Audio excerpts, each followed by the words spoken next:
Eh, Sahabat semua, kalau melihat peta ekonomi, sesungguhnya sudah sejak awal Joko Widodo gagal.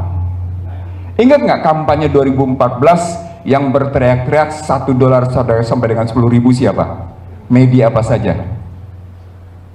Muncul kekaguman orang pada ekonom-ekonom dari universitas bergengsi di Jawa Tengah sana, di Jogja sana. $1, 10.000 dibenarkan oleh dua media besar habis-habisan. Saya bilang anak mimpi. Pada saat Joko Widodo dilantik menjadi Presiden RI 20 Oktober 2014, $1 sama dengan 12.401 rupiah. Saya bilang nggak bakal mungkin lebih rendah dari 12.000. Maka saya tuding namanya Alma, saya nggak usah sebut karena menjadi fitnah kubur. Benar, orang yang sudah meninggal salah satunya. Saya bilang nggak mungkin bisa tercapai. Anda adalah ekonom yang menyesatkan, saya bilang dalam sebuah talk show live, gitu ya. Dan saya buktikan tidak. Per hari ini sekarang dolar nilainya 14.875. Artinya dalam perspektif moneter, kita lihat perspektif moneter nilai tukar gagal. Karena kecenderungannya naik begini ngelihatnya. Terus walaupun naiknya dalam bahasa undang-undang tentang Bank Sentral, tentang Bank Indonesia, tugas BI adalah mencapai nilai tukar yang stabil pada harga yang wajar. Kalau terus-menerus dengan naik begitu, harganya stabil tapi nggak wajar dong. Satu, dampak dari posisi nilai tukar kayak gini, dia terkena pada inflasi dan suku bunga. Pada inflasi dan suku bunga, kelihatan perbankan tidak terlampau berpihak kepada publik, hanya berpihak kepada namanya konglomerat. Muncullah kritik dari yang namanya BCA tentang kebijakan suku bunga. Jauh sebelumnya. Dikritik juga sama pihak lain gitu. Begitu juga soal inflasi. Oke, soal moneter selesai. Kita pindahkan sekarang ke fiskal. Dari nilai tukar, dia berpengaruh ke persoalan pendapatan dan ke persoalan belanja. Di persoalan pendapatan per hari ini gitu ya, berdasarkan resmi, saya cuma ngitung berangka-angka yang resmi saja. Dari perpajakan dapat 17-18 triliun, 1.718 triliun. Dari bea cukai dapat 303 triliun. Jadi total pendapatan pajak adalah sekitar 2.000 triliun. Ditambah dengan PNBP dan lain-lain, naik dia, tetapi tetap dengan kekurangan sebesar 598 triliun, atau dibutuhkan pembiayaan 598 triliun itu sama dengan defisit sebesar 2,84% terhadap GDP. Apa indikatornya? Indikatornya adalah belanja yang sementara ini dikuatkan itu tetap tidak menghasilkan perbaikan. Indikator pertama adalah Gini rasio yang tetap 3,84, 3,81, 3,82 sampai 3,84. Gini rasio menyatakan sebuah ketimpangan. Kalau dikembalikan pada sejak awal Joko Widodo berkuasa sampai dengan posisi hari ini, maka prestasi Joko Widodo menurunkan Gini rasio adalah 0,02 sampai dengan 0,03. Jadi bergeraknya cuma di situ, 0,2. Nggak jauh-jauh aja dia pakai posisi begitu. Dan itu kelihatan pada angka kemiskinan. Nah, begitu masuk angka kemiskinan lebih sadis lagi. Karena mereka bilang kemiskinan sekarang 9,57%.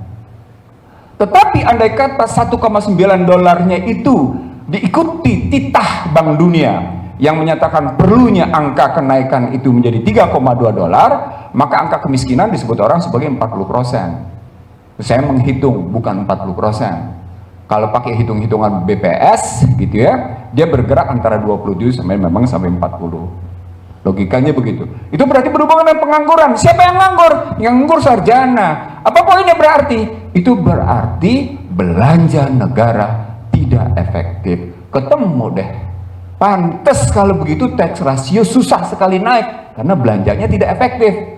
Sekarang pertanyaan, kenapa sampai saya uraikan kayak gini? Karena saya ingin mencari satu pembenaran atau kemudian satu pembantahan terhadap cawe-cawe, terhadap preemptive policy dengan pendekatan ekonomi politik. Kalau kita pakai pendekatan ke politik, maka kalimat cawe-cawe itu sebagai preemptive policy. Saya ulang, sebagai preemptive policy, bukan cuma sekedar ikut membantu. No, ini preemptive policy, apalagi dia sebagai kepala pemerintahan. Maka bisa dibenarkan nggak? Secara hukum nggak bisa, secara ekonomi bisa nggak? Nggak bisa juga tuh. Berarti apa yang disampaikan pada saat dia bilang bulan 6 lagi, bulan 10 lagi, gitu. Nggak ada, bohong semua. Logikanya sederhana. Lihat teks rasionya. Teks rasionya baru dalam konstruksi 2022 sebesar 10,38. Satu. Yang kedua, kemudian bisa kita lihat misalnya dalam konstruksi bagaimana belanja-belanja mereka akhirnya memperkaya orang kaya. Lihat, waktu kemarin krisis, yang ada adalah industri PCR dan industri antigen yang untung. Bukan siapa-siapa.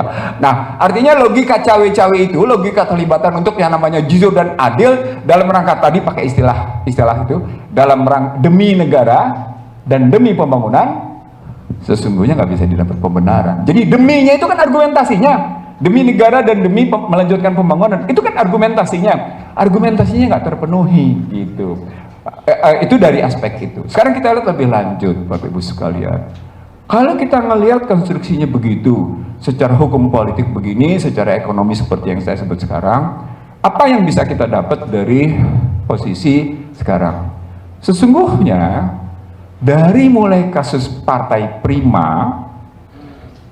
ya, dari mulai kasus Partai Prima yang mengajukan gugatan tata usaha negara di Pengadilan Negeri Jakarta Pusat, sampai kemudian PK-nya Muldoko, ditambah lagi dengan beberapa peristiwa politik seperti musyawarah rakyat, lalu kemudian terjadi juga pertemuan Nusantara, lalu pertemuan beberapa kali. Poinnya cuma satu, kalau tidak menambah periode, dia memperpanjang.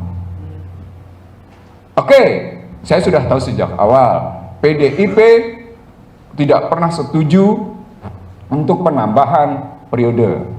Tapi kemudian ada dua sikap yang muncul dari beberapa partai politik, terutama karena kenyamanan. Perpanjangan boleh dong, nggak capek, enjoy, nggak perlu boleh dong, gitu. Maka punya sikap dua politik. Walaupun kemudian ada beberapa pendapat partai politik juga tidak setuju. Tapi mari kita lihat sekarang, apa kepentingannya untuk itu? Saya bilang ada 5 kepentingannya. Kepentingan yang paling utama tentu bukan sekedar kepentingan material, tapi kepentingan perlindungan. Kita tahu kasus Gibran Kaesang di KPK. Suka tidak suka, sama seperti sikap SBY yang tidak ingin Ibas masuk ke KPK. Sama. 2014, siapapun orangnya pasti akan membarget agar Ibas tidak bernasib seperti almarhum sudah meninggal, dia sudah selesai. Nggak ada kita sebut ya, karena almarhum yang menyebut. Yang sudah meninggal itu, dan dia menyebut di situ posisinya. Oke, dia harus mengamankan. Yang kedua, Ahok harus juga diamankan, karena Ahok yang menyatakan tegas-tegas, kalau bukan karena pengembang Joko Widodo tidak bisa jadi presiden. Harus diamanin. Kalau pengamaninnya namanya Ahok, itu kan berarti ada kepentingan pengamanan pada konglomerat. Sekarang pertanyaan, konglomerat itu sedang berbisnis apa? Bagaimana sekarang posisinya? Sudah return belum? Nah, ketika sedang return, itu masuk kasus Johnny G. Plate. Coba lihat urut nama-nama pada kasus Johnny G. Plate. Siapa orang-orang itu yang kemudian lihat pada posisi TKN? Lihat pada kasus TKN. Siapa yang duduk sebagai orang-orang keuangan di TKN? Bisnis mereka sebelumnya apa? Relasinya kayak gimana? Akan telusur. Ada cerita Johnny G. Plate, buka aliran uangnya, PPATK bongkar itu. Nah, untuk masuk pemakjulan, sesungguhnya dalam rangka gagasnya Denny Indrayana dan kawan-kawan, masuk dulu lewat kasusnya PPATK pada kasus Johnny G. Plate. Nah, kena di situ. Itu melihatnya. Dua ya alasan itu. Jadi alasan Gibran, alasan Ahok, dan kemudian alasan Johnny G. Plate. Yang paling penting adalah kasus kereta api cepat dan kasus IKN. Bapak Ibu sekalian, pada kasus kereta api cepat yang Anda harus tahu adalah pada Juli 2022, tepatnya 25 Juli 2022 di Beijing sudah muncul kesepakatan bahwa yang namanya pemerintah Indonesia akan memberikan jaminan APBN. Jadi cost overrun atau ngebangkaknya biaya yang diminta yang terjadi itu menggambarkan beberapa hal. Saya tidak ingin menyatakan soal macam-macam di belakang soal saham kereta api cepat ya. apalagi kemudian terjadi macam-macam perubahan dari Gambir sampai akhirnya ke Halim gitu misalnya, atau katakan sekarang sesungguhnya bukan trans kereta api cepat Jakarta-Bandung, tapi sesungguhnya high speed railway Trans Jawa yang ujungnya dari Jakarta sampai dengan Banyuwangi. Yang ingin saya sampaikan, saya tahu Anda terburu-buru, tapi saya ingin mengatakan begini, no. Saya tahu, saya ngerti. Tapi saya ingin mengatakan begini, di balik kereta api cepat ini, problematiknya luar biasa loh. Cuma terkadang diputar balik sehingga kelihatannya keluar kata-kata. Siapa bilang APBN kita tidak mampu? Gimana mungkin sih ngomong APBN itu tidak mampu? Dia sudah punya beban berat kok. Bapak Ibu sekalian, amat